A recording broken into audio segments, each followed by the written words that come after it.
This story is titled, "My Psycho Dexterous Falsely Kidnapped My Beautiful Wife and Tried to Ruin My Life, but I Made Her Regret It." Hey everyone, I put a lot of time and effort into finding and sharing these stories with you. If you enjoy the content, please hit that subscribe button. It means the world to me and keeps this journey alive. Let's grow together. Now, let's dive into the story. The original poster begins. All right, get ready, because this is the story of how letting Becky, probably the most toxic person I've ever met, into my life almost destroyed it. Here's the backstory. My name's Alfie, and I'm originally from Colombia. I moved to London to start over. Back home, I had things pretty well set up. 6 rental properties and a steady income. But I wanted something different, a fresh start, maybe even some peace and quiet. Ironically, I got the complete opposite. I met Becky through Joanna, a family friend who's usually pretty laid back and always seems to know someone in need. Joanna brought Becky over one Sunday for a big family lunch, introducing her as someone who was struggling about so heavily as the government's tired of placing her as a new landlord, right? I felt bad for her. After all, who hasn't had to deal with a terrible landlord, right? At first glance, Becky seemed fine. A little loud maybe, but nothing out of the ordinary. She shared a sob story about how life had been unfair to her, and I bought into it because I believe everyone deserves a break. Plus, she had this way of making you feel like the most fascinating person in the room. Spoiler alert, that wasn't genuine. It was just the start of her manipulative tactics. Becky started showing up more often. At first, it didn't seem odd. She'd join for lunch, chat, and sometimes help clean up. Pretty normal stuff. But then she'd linger. For example, I'd be wrapping up for the day and she'd still be hanging around. "Oh, I was just in the area," she'd say. Later, Joanna mentioned that Becky had specifically asked for my address. Red flag number 1, but I didn't catch it at the time. Eventually, she began texting me a lot. Oh, at first it was harmless. Things like, "How's your day?" or "What are you up to?" But it quickly escalated. Her need for control became clear with the sheer number of messages and calls she sent, as though silence was unbearable for her. At first, I thought maybe she was just really into me. I mean, who doesn't like a bit of attention? But then she started showing up at my place unannounced. Sometimes she'd bring food, which was thoughtful, but she'd stick around way too long. Then came the little comments like, "Oh, your place is nice, but you should really think about painting the walls," or "I could totally help you organize your things." It seemed harmless at the time, but looking back, it was her way of marking her territory. The first major red flag hit me during a dinner date. We were at a cozy Italian restaurant, and I made a light-hearted joke about how she pronounced something on the menu. For context, it wasn't mean, it was genuinely funny. But she went completely silent for 5 minutes. Then, out of nowhere, she started tearing up right there in the restaurant. "Why would you humiliate me like that?" she said. Suddenly, everyone around us stopped eating to stare. I was mortified. I spent the rest of the night apologizing for something that wasn't even offensive, but she acted like I'd insulted her entire family. I'll admit I fell for it. I thought maybe she's just sensitive. I'll be more careful. Spoiler, that wasn't the issue. This was just her warm-up. After that, Becky started turning up the intensity. If I told her I was busy, she'd guilt-trip me, saying things like, "Oh, I guess you have more important people to see," with a tone that made it clear she wasn't joking. She began asking for my schedule, then magically showing up wherever I was. It felt low-key stalkerish. Even when I went out for drinks with friends, she'd bombard me with texts. "Where are you? Who were you with?" The real tipping point came when she started interfering with my work. I had a professional arrangement with Nora, a woman helping me sort out my UK residency. It was purely business, but Becky couldn't handle Nora's existence. "I don't trust her," she said. "She probably has feelings for you." I reassured her repeatedly that Nora was just helping with my visa paperwork, but she wouldn't drop it. Then one day, Becky casually mentioned she had spoken to Nora. My stomach dropped. "What do you mean you spoke to Nora?" I asked. She smirked, proud of herself. "I told her the truth, that we're engaged." "Engaged?" We weren't even officially dating. I couldn't believe what I was hearing. When I confronted her, she acted like she'd done me a favor. "I had to protect what we have," she said, as though sabotaging my residency plans was somehow a noble act. Nora understandably freaked out and canceled our arrangement. Without that agreement, my residency plans fell apart.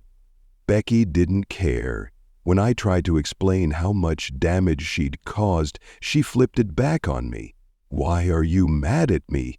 I was just trying to help." That's when it finally clicked. Becky wasn't just clingy or insecure. She was dangerous. But breaking things off wasn't going to be as simple as asking her to leave me alone. She had already proven she was willing to go to extreme lengths to stay in control. After Becky ruined my residency plans, I started to understand just how much of a mess I'd let her create in my life. You'd think that derailing someone's future would make them feel at least a little remorseful, right? Not Becky. "You're better off without people like her in your life," she said, smiling like she'd just done me a huge favor. I was stunned. This wasn't a misunderstanding. She knew exactly what she'd done, and she didn't care. That's when I began trying to put some distance between us. But Becky wasn't having it. She sent message after message until my phone was practically vibrating off the table. "Are you mad at me? Did I do something wrong? Please, just say something." It was exhausting. Then came the unannounced visits. One time, I told her I needed to stay home and catch up on some work, thinking that would guarantee me a quiet evening. Wrong. About an hour later, there was a knock at the door. It was Becky, holding a bag of food like she had just done me the biggest favor in the world. "I thought you could use a break," she said as she walked in, not even waiting for an invitation. Before I could process what was happening, she was inside, acting sweet and casual at first. But then the loaded questions started. "So, who were you texting earlier?" Or, "Why didn't you ever mention that coworker before?" She wasn't asking out of curiosity. She was fishing for reasons to be upset. If my answers weren't exactly what she wanted to hear, she'd either sulk or blow up, depending on her mood. The worst part was the constant suspicion. Becky didn't trust anyone, including me.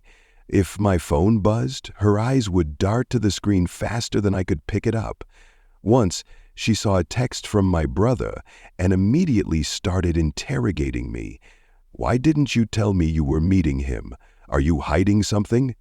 I explained it was a last-minute plan, but it didn't matter to her. In her mind, I had committed some kind of betrayal. She even started monitoring my schedule. If I was late for anything, even by just 5 minutes, she'd accuse me of lying about where I had been. It felt like I was constantly under surveillance. One evening, she invited me over for dinner, and I reluctantly agreed. By then, I knew spending time with her was a bad idea, but I figured it was better than her showing up at my place uninvited. When I arrived, everything was over the top. Candles, a fancy meal. It felt more like a setup than a casual dinner. Halfway through, she started talking about her exes. She hadn't shared much about them before, so I was curious. Until I heard what she had to say. "They were all terrible to me," she said. "None of them appreciated me." She went on about how one had betrayed her, another had controlled her, and the last one never deserved her. The way she described them sounded less like bad relationships and more like excuses for her own behavior. I didn't say anything, just nodded and let her vent. Then she said, "You're not like them. You'd never hurt me." Oh, it wasn't a compliment. It felt like a test. I smiled awkwardly and tried to steer the conversation elsewhere, but the entire evening left me uneasy. The next major blow-up happened about a week later. We went out for dinner, and she had been drinking more than usual. By the time we left, she was in one of her moods. She started accusing me of not caring about her, saying I was distant and uncommitted. "Do you even love me?" she demanded, her voice getting louder. "Becky, you're drunk," I said, trying to stay calm. "Let's talk about this later." But she wasn't having it, right there, in the middle of the street. She started yelling, "Admit it, you don't care about me." It was so over the top, I couldn't even process it. People were stopping and staring, and I was beyond embarrassed. I gently reached for her arm to guide her away, but she yanked it back and screamed, "Don't touch me." The way people looked at me made my stomach drop. She was making it seem like I'd hurt her, and there was nothing I could do to prove otherwise. I raised my hands and backed away, saying, "Let's go home. We can talk there." She stormed off, and I followed at a distance, trying to wrap my head around what had just happened. The next day, she called me like nothing had happened. "Hey, want to come over for lunch?" she asked, cheerful as ever, as if the previous night hadn't been a total disaster. "Becky, we need to talk about what happened last night," I said. She sounded genuinely confused. "What about it?" "You screamed at me in the street," I reminded her. "You made it look like I hurt you." She laughed. "Oh, come on, don't be so dramatic. Nobody cares." That was the moment I realized Becky wasn't just manipulative, she was dangerous. She didn't care how her actions affected me. All that mattered to her was maintaining control, even if it meant destroying my life in the process. I started trying to distance myself, but Becky wasn't stupid. She could tell I was pulling away. When she felt me slipping, she doubled down. If I didn't reply to her texts quickly enough, she'd call. If I didn't answer her calls, she'd show up at my door. One night, she pounded on my door for a full 10 minutes, shouting, "I know you're in there." I didn't open it. I just sat there in the dark, heart racing, hoping she'd leave. Eventually, she did, but not before sobbing loudly outside, saying, "Please, just talk to me." It was exhausting. I felt like I was walking on eggshells every single day, trying not to set her off while figuring out how to get her out of my life. But one thing was clear, Becky wasn't going to let go quietly. If I didn't give her the reaction she wanted, she'd find a way to escalate things. One night, I was at home trying to catch up on some work when there was a knock at the door. I wasn't expecting anyone, so I ignored it at first. But the knocking grew louder and more insistent. When I peeked through the peephole, there she was, Becky, holding a bag of groceries like she was starring in some rom-com where surprise visits were charming instead of invasive. Reluctantly, I opened the door. "What are you doing here?" I asked. "I brought dinner," she said, brushing past me without waiting for an invitation. "You've been working so hard. I thought you could use a break." I stood there, debating whether to tell her to leave, but I was tired, and the thought of dealing with the inevitable meltdown felt like too much to handle at that moment. So I let her stay. She unpacked the groceries and started talking about her day as though everything was perfectly normal.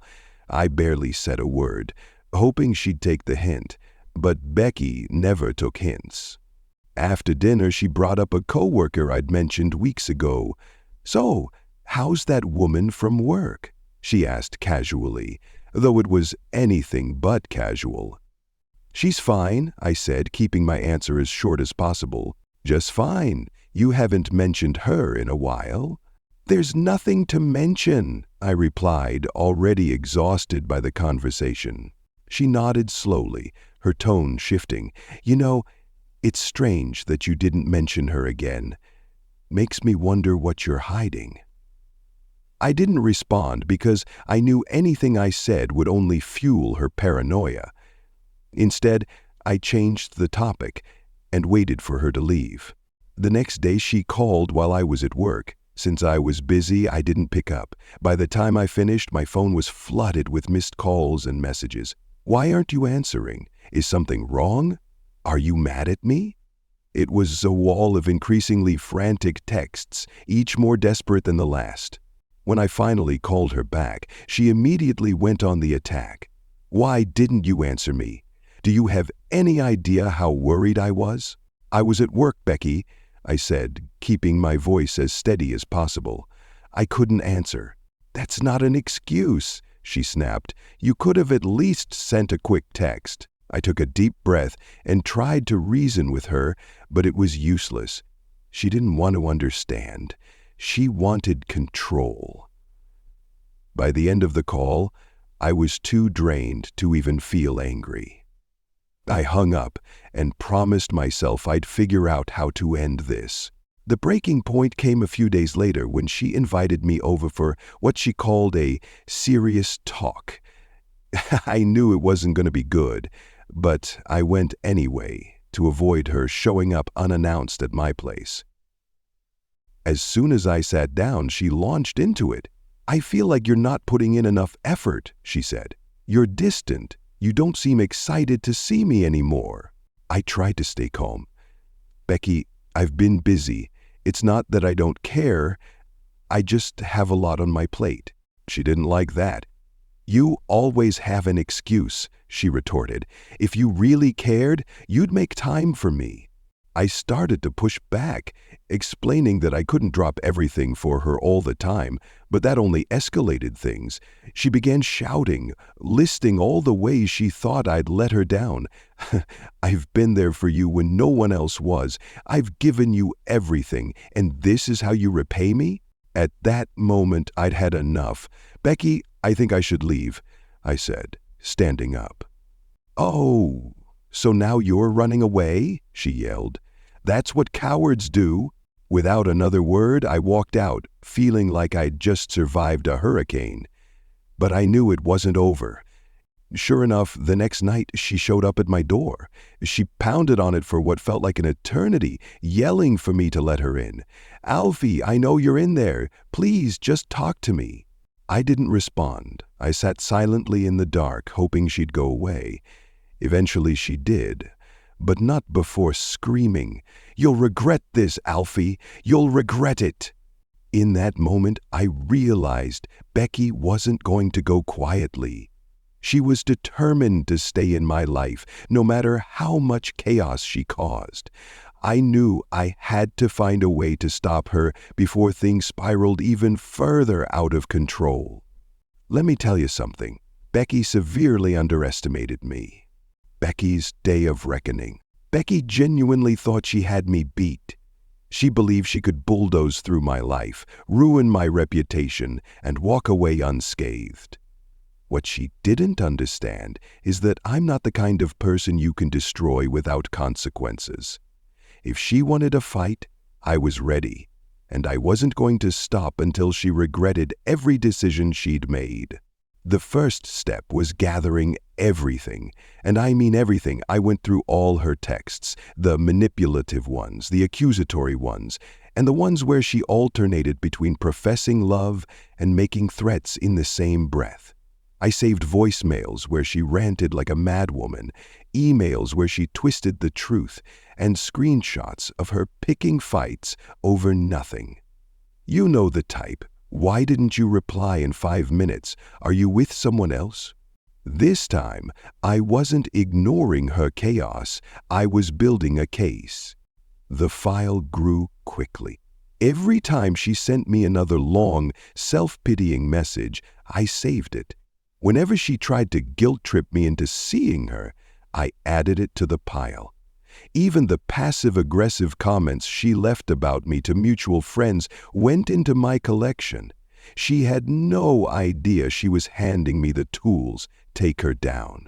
Once I had enough evidence, I reached out to Nora. Yes, that Nora. The woman Becky sabotaged to wreck my visa plans. I wasn't sure how the conversation would go.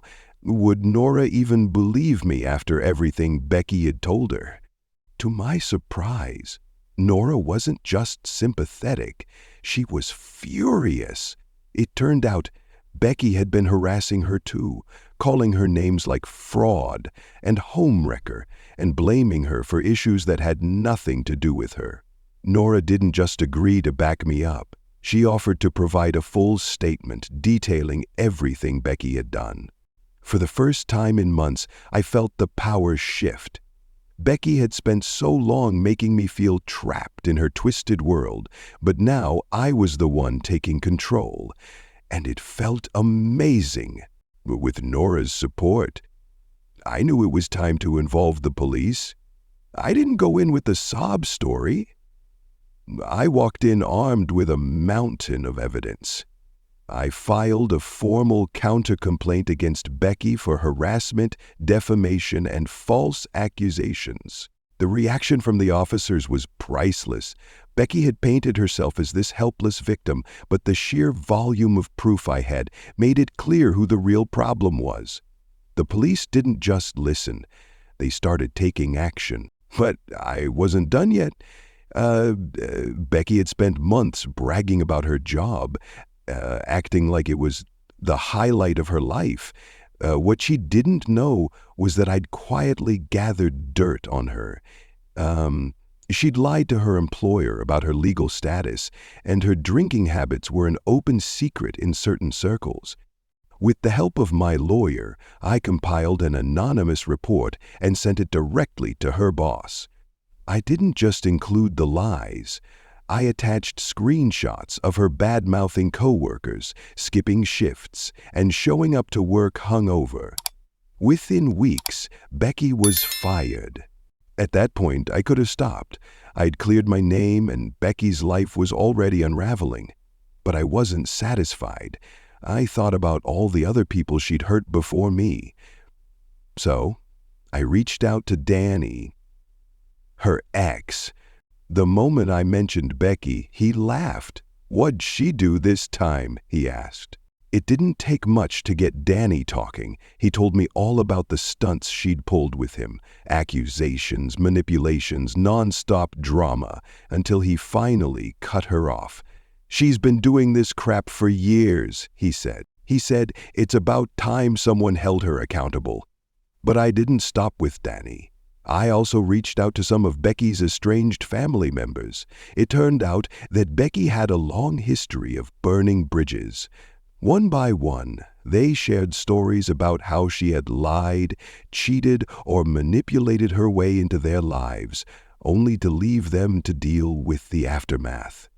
By the time I finished, I had enough evidence on her to fill an entire book. I gathered everything: texts, receipts, Nora's statement, Danny's testimony, and the accounts from her family members, and built an airtight case. When I presented all of it to both the police and my lawyer, even they were astonished. Becky wasn't just exposed, she was completely obliterated. Her carefully crafted facade of lies and manipulations crumbled before her eyes. And let me tell you, it was the most satisfying feeling in the world. For months, she had tried to make me feel helpless, believing she could destroy my life and seamlessly move on to her next target.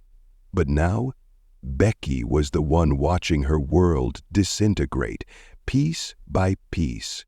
Her job was gone, her reputation was in tatters. Even the mutual friends she had tried to turn against me began to see her true colors. One by one, they distanced themselves. It was as if They all collectively said, "Bye, Felicia." And me? I wasn't just surviving, I was thriving. With Becky knocked off her pedestal, it was time to take back what was mine. The first step was fixing my visa situation. Thanks to Nora's support and the police complaint, I was finally able to reapply for a skilled worker visa. The process wasn't easy, but there was no way I was letting Becky's antics derail my future. My landlord, who had been supportive throughout, even wrote me a glowing recommendation, including a subtle jab about how I'd been an exemplary distractions. Legend. Between his letter and Nora's testimony, I'd pulled everything together. A few months later, I received the email I'd been waiting for. My visa was approved. I was staying in London, and Becky's attempts to ruin my life had officially failed. Meanwhile, Becky's life was falling apart. She had been fired from her job, and news of her antics started spreading. Remember how she used to manipulate our mutual friends? Well, those same friends started comparing notes and realized how much they'd been lied to. Becky's reputation was toast, and nobody wanted anything to do with her anymore. She even tried moving in with a friend, but that didn't last. Her behavior became so unbearable that even her last remaining ally kicked her out. Becky was running out of places to go, and I didn't feel the slightest bit bad for her. The best part? I didn't just survive. I thrived. I kept my job, my home, and my dignity. Becky had tried to break me, but all she managed to do was teach me how to fight back. I didn't retreat to Colombia or let her chase me away from the life I'd built. I stood my ground, and I won. Today, I'm in a better place than ever. I've rebuilt my relationships, made new connections, and surrounded myself with people who genuinely care about me. As for Becky, she's nothing more than a bad memory. The last I heard, she was still spinning her sob story to anyone willing to listen, but nobody was buying it. Her lies had finally caught up to her, and her reputation was in ruins. The cherry on top, every time I walk through London, I'm reminded of everything I fought for. This city is mine now, and there's nothing Becky or anyone else can do to take that away from me. So if you're wondering whether revenge is worth it, let me tell you, absolutely. But the best kind of revenge isn't just about taking someone down. It's about rebuilding yourself and living your best life while they're stuck watching from the sidelines. Becky thought she could ruin me, but all she did was make me stronger. And you know what? That kind of victory feels amazing. Final update. Hey everyone, it's been a while since my last update, but I had to share what happened next. Of course, Becky couldn't stay out of my life. A couple of weeks after everything went down, I thought I was finally free of her. The police had my counter-complaint on file. She'd been fired from her job, and her true nature had been exposed. Life was finally starting to feel normal again. Or so I thought. Out of the blue, I got a message from a mutual friend. Let's call her Jess. Jess asked, "Hey, have you talked to Becky lately? She's been telling people you reached out and want to get back together." I nearly choked on my coffee. Jess went on to explain that Becky had been spreading lies, claiming I had apologized for everything and was begging her to take me back. She even told people I'd been secretly texting her, asking for forgiveness. For the record, I hadn't spoken to Becky since filing the police complaint. Thankfully, Jess was skeptical. "It didn't sound like you," she said. "That's why I wanted to check." Good call, Jess. The very next day, Becky turned up the drama. She started posting cryptic messages on social media, writing things like, "People can change when they realize what they've lost," and "Forgiveness is the strongest form of love." It was clear she was fishing for attention, trying to make it seem like we were back together. The funny thing? Most of her followers weren't falling for it. A few even commented, "Isn't this the same guy you said was toxic?" And "Girl, you okay?" Her attempt to rewrite the narrative wasn't working. When the social media pity party failed, she moved on to plan B, showing up in person. One evening, as I was coming home from work, I saw her standing across the street from my flat. I froze for a moment, hoping she hadn't seen me, but of course she had. She waved as though we were old friends and started walking toward me. Determined not to give her the satisfaction of any kind of confrontation, I walked straight past her and into my building without saying a word. She followed me to the door, shouting, "Alfie, can we talk? Just for a minute?" I turned around and said firmly, "Becky, you're not supposed to be here. You know that." She looked taken aback as if I'd just insulted her. "I just wanted to apologize," she said loudly, making sure the neighbors could hear. "Why are you acting like this?" Ignoring her, I went inside and locked the door. 5 minutes later, my phone rang. She had used a new number since I'd blocked all her others. I didn't answer, but she left a voicemail. As expected, it was the same mix of self-pity and manipulation. "I can't believe you're treating me this way after everything we've been through. I thought we could at least talk like adults." I immediately forwarded the voicemail to the police. They called her to remind her about the complaint I had filed and made it clear she needed to stop. For a while, it seemed to work. Or so I thought. A week later, she tried a different tactic, this time involving another mutual friend. Let's call him Mark. Mark texted me saying, "Hey, Becky's been telling people you're harassing her. What's going on?" I was livid. "What? She's the one harassing me," I replied. Apparently, Becky had started flipping the script, claiming I was the one who couldn't move on. She even went so far as to share fake screenshots of messages, supposedly from me, begging her to take me back. The screenshots were so poorly photoshopped that anyone with common sense could tell they weren't real, but it was still infuriating. Thankfully, Mark was on my side. "Don't worry," he said. "Nobody believes her. She's just grasping at straws." The final straw came when I got a call out of the blue from Danny, her ex. He was laughing uncontrollably. "Dude, you won't believe this," he said. "Becky reached out to me. She's trying to spin the same sob story, claiming she's changed and wants to reconnect with people from her past."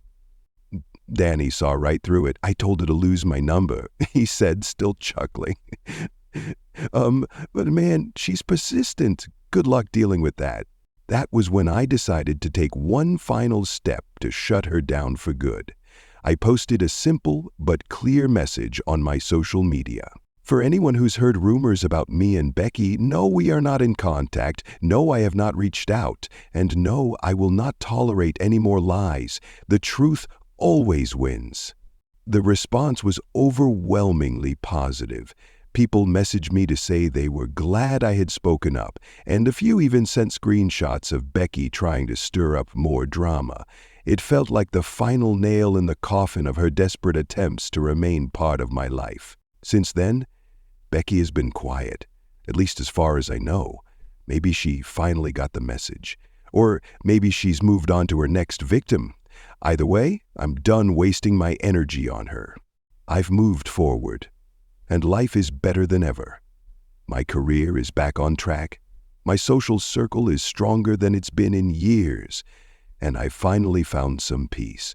As for Becky, well, karma has a funny way of catching up with people like her.